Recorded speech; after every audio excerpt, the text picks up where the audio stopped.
In the governance world, much ink is spilled talking about compliance, culture, and now human capital, and all rightfully so.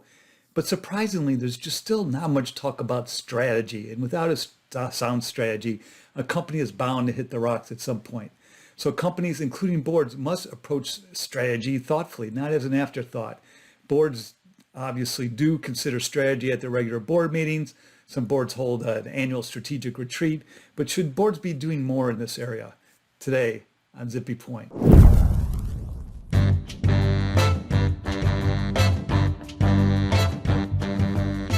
I'm Brock Romanek, and I'm a big fan of U's.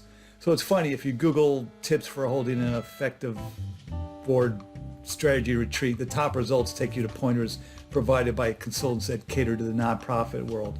And that makes sense. There's so many more nonprofits than public companies, but public companies do hold strategic retreats too. Approaches to these annual strategic retreats vary significantly. Some are multi-day offsite events at hotels with a whole lot of travel, meals, accommodations, and entertainment.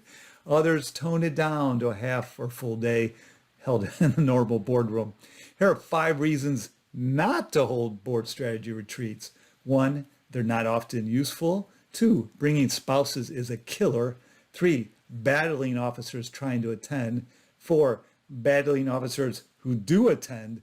5, retreats can be expensive.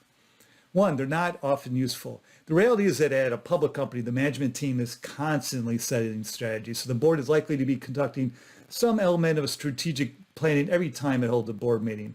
Smart companies have strategic planning departments that play a pivotal role in the strategic planning process, and they're doing this throughout the year.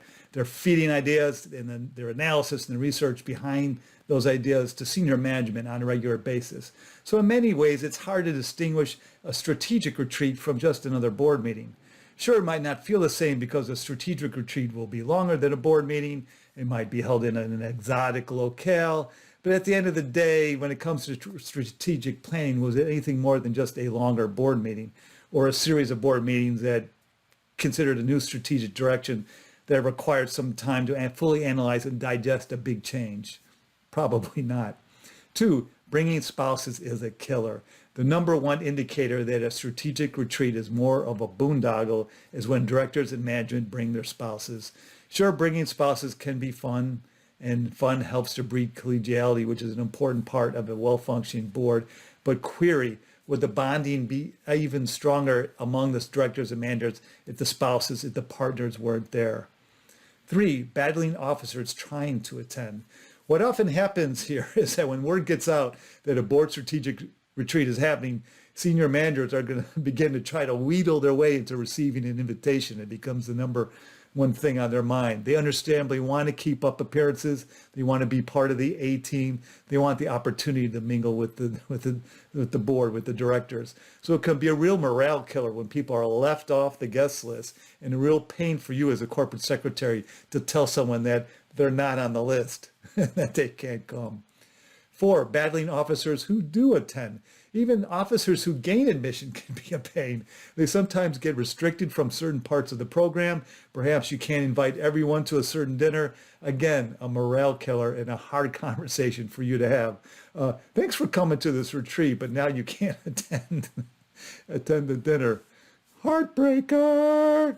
5, retreats can be expensive. So retreats can really be expensive, particularly if they're held off-site.